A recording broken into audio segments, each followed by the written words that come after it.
Hello YouTube, welcome to channel Anna Bella, and today I'm going to be reviewing the new film Tolkien.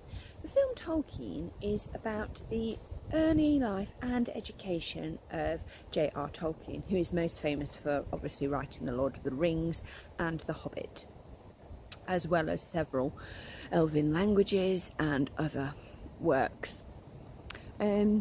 As we all know, he eventually became an Oxford Don and was great friends with C.S. Lewis, who wrote the Narnia books. The film Tolkien is actually more about him as a person, and I fully understand why the Tolkien estate has disowned the film, because what is not commonly known is Tolkien and his brother were both looked after children by the Catholic Church, and actually were looked after by a wealthy widow. We presume that she's Catholic. She also looked after another young person, a young lady called Edith, who was very gifted at piano playing, who eventually becomes Tolkien's wife. What was interesting is Tolkien, yes, he did have a brother, but he's not very much in the film, and sometimes you actually forget that he does have a brother. It's interesting, it showed very briefly his life as a child in the Shires of England before, for I'm guessing money reasons, and probably to be close to who would become his legal guardian, a Catholic priest, they moved to Birmingham, which was very, very heavily industrialised during the Edwardian era. After his mother sadly passes from a mysterious illness, I'm guessing some kind of cancer that was undiagnosed or something like that, though why you'd move to an industrial town, but probably she knew that she was dying. Tolkien and his brother go through several foster homes, which you don't see because he's considered a bit lawless and he does like to punch people, until they finally settle in this wealthy widow's house. And they manage, because they're very clever boys and from the right social class, they end up going to a prestigious King's Bishop School in Birmingham, or Bishop King's School in Birmingham, and clearly the headmaster of that school knows who Tolkien is and knows that he's a very gifted and talented boy. So he puts, after an incident with another boy who happens to be the headmaster's son, he puts them together and says, "You've got to look after him." Which implies to me that the headmaster is fully aware of Tolkien's circumstances. Tolkien's relationship with trees is looked into quite in some depth, which is why we are filming where we are filming, for obvious reasons. I thought it would be appropriate. The film kind of bits and bobs from Tolkien's experience in the First World War to his home life, to when he was living with his mother, to what his life was like as a schoolboy, and he developed friendships with 3 other boys. Gerald, who was the headmaster's son, who was a painter, Geoffrey, who was a poet, and another boy called Christopher, who was a composer who had published some pieces of music. And it's about how this friendship inspired Tolkien and eventually helped him to develop the Fellowship of the Rings, etc., etc. And it's quite interesting how they've taken a lot of influences from this early fellowship that is before the Inklings that happens at Oxford, and it's more about his personal struggles and the fact that he is a scholarship boy and the other boys are aware of this and have actually been secretly helping him, because he is a member of the gifted and talented, or higher learner potential, whatever you want to call it. So that's interesting in itself. I would give the film it's got great visuals, but one of the things that does let it down is if you are not aware, if you haven't either read The Lord of the Rings or The Hobbit in the book or seen the films, you are going to struggle with some of the imagery that comes out through the movie. It also just chop from him being at the front or going to the front in the First World War to the past. So it flashbacks, it twos and fro's with time, just to make the story a little bit more interesting. There's quite a lot of padding, I felt, in places, but the imagery and the visuals are really, really good, but they don't spell it out for you. If you don't know that the hooded black figures are ring wraiths, then something is wrong. If you don't know that Tolkien being wrapped up by a sergeant who happens to be called Sam is a reference to what happens in Lord of the Rings between Sam and Frodo, you are going to be totally lost. They don't spell it out for you. They also show Tolkien's friendship with a professor called Wright, who was famous for his ability with languages and also enjoyed making them up. In fact, one of his friends referred to the professor as Grey, another nonsense speaker. It is an interesting film. You can understand why... Oh, there's a bird. You can understand why Tolkien Estate perhaps didn't want this film to be made, especially as it touches on the lives of 3 looked after children that perhaps Tolkien didn't want to make public. Because remember that Tolkien was an Edwardian. He grew up during the Edwardian times, and you do feel the constraints on how people's lives were tightly controlled and forced to be in a certain way. Sorry for the twirling, I just thought it would be more interesting.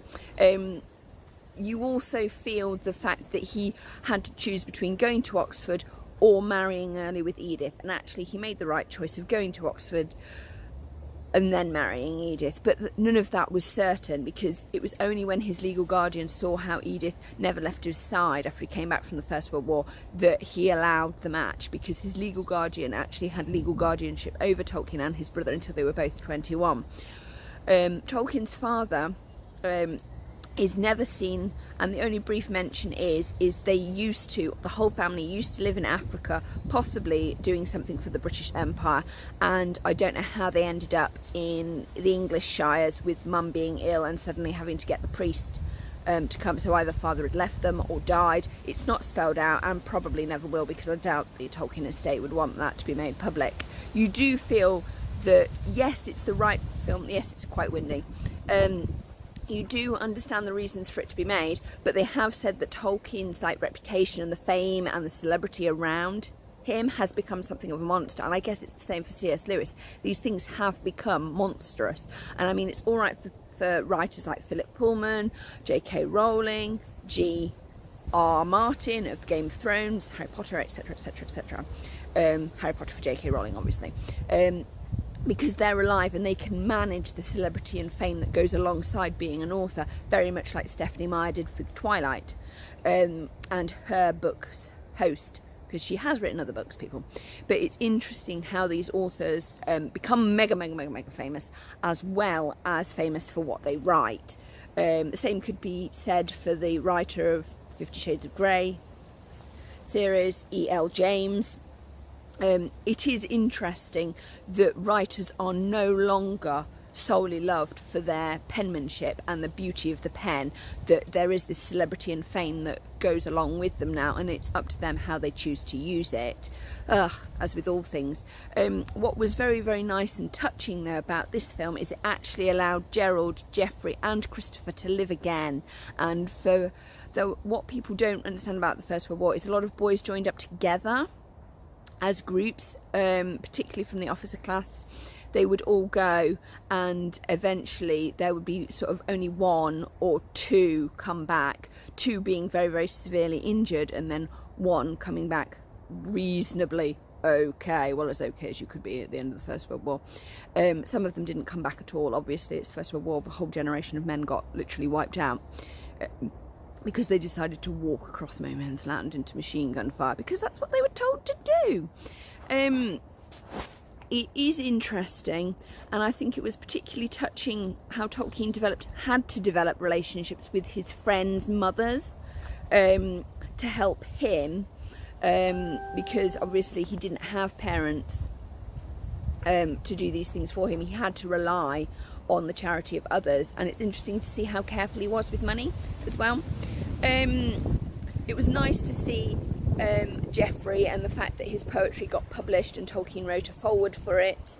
It was interesting to note that Christopher and Tolkien rarely met after the events of the First World War. The friendship was never the same, but I suspect that they remained quite close, probably with letters and cards, but other times it was just too painful, because without Gerald and Geoffrey around it would feel kind of empty. It was interesting to note that Gerald was a very gifted painter, and that Geoffrey obviously did his poetry and Tolkien did his writing. It was very interesting to note that it actually allowed these 4 boys to live again, because obviously Tolkien himself has passed. Tolkien was the writer, Geoffrey was the poet, Gerald did the painting, and Christopher was the composer, and he also had some of his music published. But after he came back from the First World War, he didn't. So it is quite a sad story in that regard. Yes, it is celebrating Tolkien and everything about him, but it does have some very sad roots. It's not a straightforward story. You aren't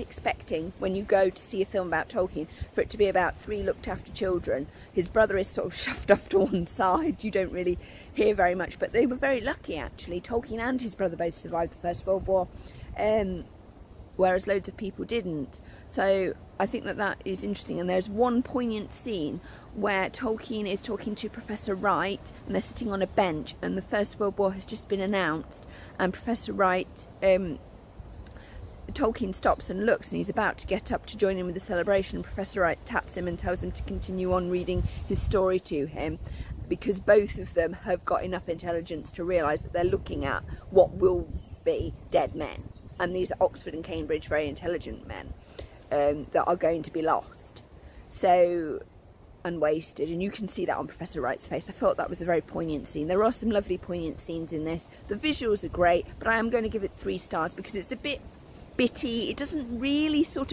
it gleans over facts, and you understand why they did that as respectfully as they could, but the fact that the family estate has disavowed, doesn't want anything to do with the film, you can understand that.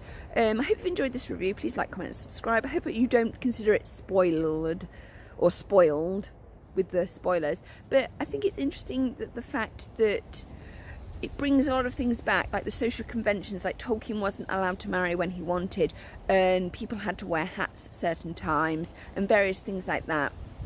And their lives were tightly controlled by what they could and could not do, and that's an Edwardian thing. So it is interesting from a historical perspective, and also from a First World War perspective. We actually do need these films and stories to be told, because the First World War generation has passed. The survivors have passed. So their memories are fading from living memory, which is obviously it was always going to happen, but you need to keep reliving, because the First World War is such an important war for all of the world, and particularly for the UK, because at the end of the First World War it actually enabled working men to get the vote, and women who were 30 and owned some property got the vote. So it's important because it was a catalyst for huge social change within our country. Hope you've enjoyed the video. Please like, comment and subscribe. Hope you don't feel I've spoiled it, but it was a fascinating film, and I would give it a 3 out of 5. It was a little bit muddled, a little bit mixed, but there were solid performances by all the cast, and it was well worth seeing. It was a gentle film, even if it was a tad sort of maybe a bit Disney, and I know Tolkien wouldn't like that because apparently Disney movies made him queasy. Bye! And I hope you've enjoyed.